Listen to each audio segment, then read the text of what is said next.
Hi, I like that down. My name's Kelly and I channel my spirit guides.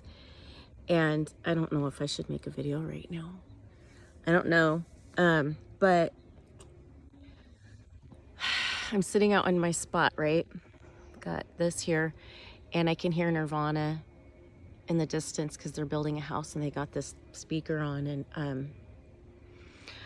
I mentioned the Illuminati a couple videos ago, and when I think about Nirvana playing in the background and how would that be related to my channeling? The first thing that comes to mind is the Illuminati, that they were one of those bands that went through the MK Ultra programming. And I watch Hollywood and the music stuff, and I wonder about how they're programming us with the music. And it's very interesting what I'm kind of downloading about it, because it has to do with my twin flame. And you know how like guys will breadcrumb you, you know? And so I went through a lot of that after I met him. And you know, the way we talk about these things is like, oh, they're a player if they're doing that. So women have been trained to think of men as manipulative, right? But through the twin flame journey, your immediate judgment of what they're doing doesn't stand the test of time, because over time you witness personal exchanges with them that are not recorded anywhere, that you're the only ones who know what happened. And so it gives you a different side of what's going on that nobody else could ever possibly see. So, yeah, his behavior online was one thing, but his behavior in person was different. So that made me think, well, maybe it's not what I think it is on the surface. Maybe he's actually having personal, private, emotional responses that he's not allowing anyone else to see. And I was like, oh my gosh, that's like, I can totally do that too. Like, we all do that. We all have an internal world and then an external world that we project. And so somehow, the reason why Nirvana makes me think of this is that somehow his breadcrumbs at first made me think one thing, and then months later, I saw a different story in them. I was like, oh wait, he's actually, oh my God. Because I grew up playing mind games, you know, with my parents. And when it was like became mind game, all these breadcrumbs just felt like mind games. I was like, okay, no, I'm done. I gotta stop. I gotta just stop playing this dumb game, Kelly. If it's not ready, if it's not the right time, it's not the right time. Let it go. Move on. And of course, I just couldn't. You don't understand what it's like. It's like when you have a twin flame, it's like, if we are twin souls, there is a connection within our souls that's always attached. And you can't stop thinking about it. And it's also tied to your kundalini. So it's like this constant buzzing of magnetic attraction, mentally and physically. And so whatever, I don't care. I'm a twin. And I'm sure, I know other people are going through the same thing, because there's like energy readers online who have thousands, tens of thousands of subscribers and viewers and, you know, all that stuff. So we are a collective of divine feminines, and we're all correcting the mind control of the matrix that the matrix represents. It's a mind control system keeping humans unaware of their source creator, okay, by causing us to bicker with each other and traumatizing us and trying to take away our source of health, which is the sun and the earth. Okay, which some people in the past have called Father God, Mother God, whatever works for you. Source is better, universe, God, whatever. You know, these are just I'm just offering suggestions that you can take or leave, okay? And when it comes to pop culture, is a great way to understand what's going on, because it's not really fun to go look straight at child trafficking and go, how do they do the mind control of the child that's trafficked? It's more interesting to go into the lyrics of the songs. It's more digestible to go into the songs that we've been hearing over years and years and years. And For example, Tiny Dancer by Elton John. I believe that's about a groupie that was a child that traveled with the band. You know, I think Madonna's music, Like a Virgin, was talking about it. What else was she talking about? Doesn't everybody ask themselves, what do they mean with these words? But usually we don't take it that far. The music is so soothing that it slows down your questioning mind. The music is like causing your mind to go into a subtle trance so that the words just go by, but you don't really take them in, you don't question them, you don't try to integrate it, right? So on one level, we're all being soothed, okay? We're all being entrained to this lukewarm water that makes us feel a little sleepy, you know? And then when our brain isn't really alert and active, they send these messages. So this is like the breadcrumbs from my twin. And then later when you sort of wake up and you get shocked out of that lulling to sleep, you remember the messages, but they're kind of quasi-conscious because they were sent in a subconscious way. So they're subconscious, but you're alert. But when you're alert and you're waking up and you're questioning everything, you don't let anything go unfiltered, vetted. Every single belief I have, every single thing I've ever been told about society, I got to be able to question it. Okay, so it does begin with conspiracy theories. It doesn't matter if they're right or wrong. They're making you challenge your analytical thinking again when it hasn't been challenged. When you've been told you can trust science. Who decided you can trust science as a process? It's a process of knowledge becoming. You trust the process of knowledge becoming, then you question everything that comes from those studies. You question everything. You challenge it again. There is no proof in this world. There's only testing and challenging things until it breaks down and it requires a different explanation. Okay, so the only reason anybody would have listened to that slogan, trust science, is if they were half asleep, and people can become half asleep when they are scared or confused to the point where they can't focus. Okay. So Nirvana was, whatever that song was, a lot of their music is telling the truth, but they said the story in a cryptic way so that your conscious mind at the time didn't put the pieces together. It's like now the messages that were put in these music videos from the 70s that Kelly's learning about in the 90s are much more clear now.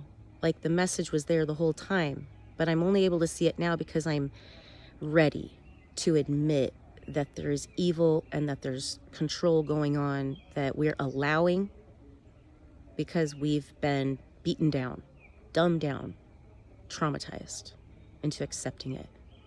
We don't have to.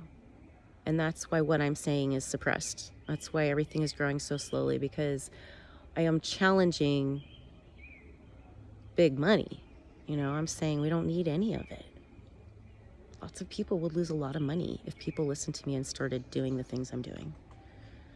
Oh, I get it now. And I was like, why does that tarot reader, she reads energy, why does she have thousands of subscribers and I have 100? And I listened to their tarot reading and I'm like, okay, they're telling me information. They're just telling me how it is. They're not teaching me how to read it for myself. And I am making fishermen of men, right? I'm teaching you guys to do it yourself because I'm teaching you the metaphor that was buried and hidden. And they tried to get rid of this origin story this is the same origin story of the secret mystery schools, the secret sororities and brotherhoods and fraternities and everything. They had to understand the occult. But you can read it and read it and read it and read it and read it and be like, okay, I kind of know this. For 15 years, I was like, okay, I'm learning about the structure and I'm learning about intellectually how this works, but I'm not seeing manifesting anything happen in front of me. So I knew there was more. And then discipline showed up. Like all this discipline. I'm like, what the fuck does that mean? Your body is a temple. Your body is your object that you manifest with.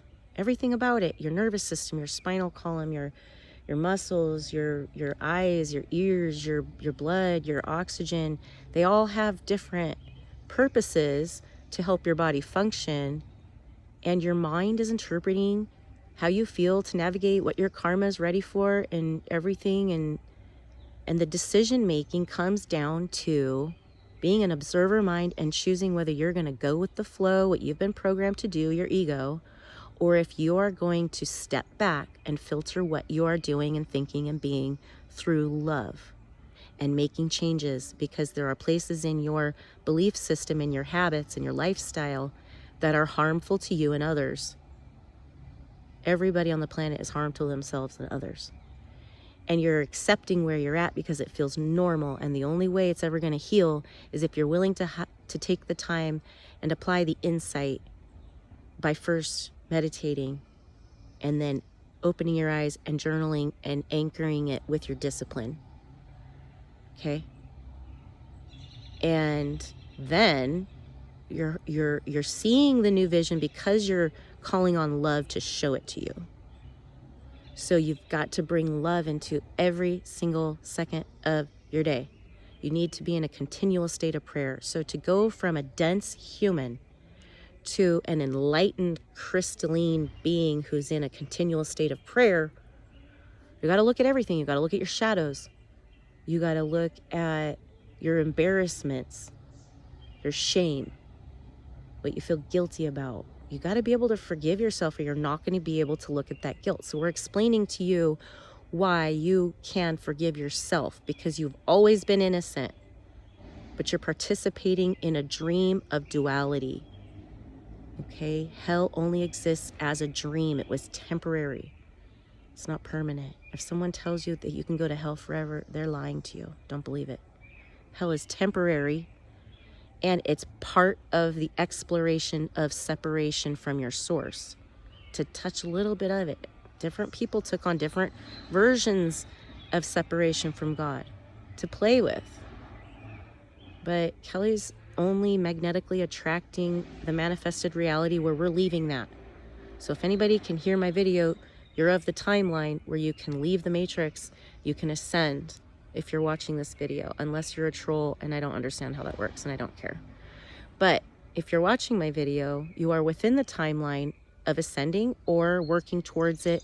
Maybe it'll come in another lifetime, because, you know, one of the authors that I look up to a lot, Gary Renard, said this is not his last lifetime. He's not ascending in this lifetime. He's ascending in his next lifetime. So, you know, maybe it'll be split up over a few lifetimes. But it all depends on how much karma you have left and whether or not you plan to deal with it in this lifetime. And I don't know. I just decided I don't want to come back. I don't want to go through childhood again. I don't know. I guess Adrian's right. If the world got all nice and like childhood could be ideal, would I want to be born again to like fun parents and live on Earth? I actually still don't think I'd want it, because heaven is just like constant orgasm. So, I mean, everything on Earth, the best you could possibly get is like a good orgasm, right? So if you could just live in constant good orgasm, or play around without it and have it once in a while, I think I'd rather have it all the time. That's kind of where I'm at. I'm so tired of the density of an apartment lifestyle that I am craving the outdoors like nobody's business. And I don't want to go back. Like the idea of going back into a box is like, ugh, why? No, Once I'm out, I'm out. I'm not going back in. So, Nirvana and all of this stuff. Yeah, there's plenty of people on YouTube talking about the true meaning behind, I mean, gosh, and now you just listen to Pink Floyd and it's like, wow. They were talking about the brick walls 30 years ago, 50 years ago. I don't know how long it was. We still put our kids in schools. We don't change anything. They've been telling us for this whole time, and we were just like, oh, that's entertaining. It's literally reflecting the truth back to you, and you just look at it as entertaining. Okay. Yeah. So anyway, somehow my twin flame knew it would take me time to put his little breadcrumbs together in like a puzzle. And that whole time I was so mad. I was so mad. I was like, how is he showing off all this stuff? He's showing off. And now I see it differently. So interesting. And at the last word of Nirvana's song was Mary. Mary Jane, Mary Jane's Last Dance. What are these guys talking about? Okay. Somehow the Illuminati, but if they knew the story, why were they stuck in those slavery situations? Duality will always be a thing as long as you're physical. That hit me a couple days ago. I was like, no matter how successful I get with money and comfort, there's going to be duality show up somewhere. Maybe it won't be money. Maybe it'll be discipline. Right now, like, I don't want to be disciplined. I don't want to get my kids to do chores.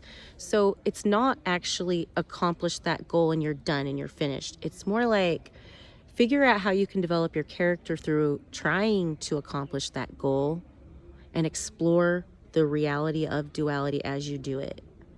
So really, when it's going to be duality as long as we're physical, Adrian, somehow heaven on earth is still going to have duality to it as long as we're physical. So I just want peace so badly. I just want peace and harmony. Maybe that will guide me to meditate more, because in your meditation, you choose your reality while you're still physical. Oh. See, it's just constant downloads all day long. Okay. Okay, much love. Namaste.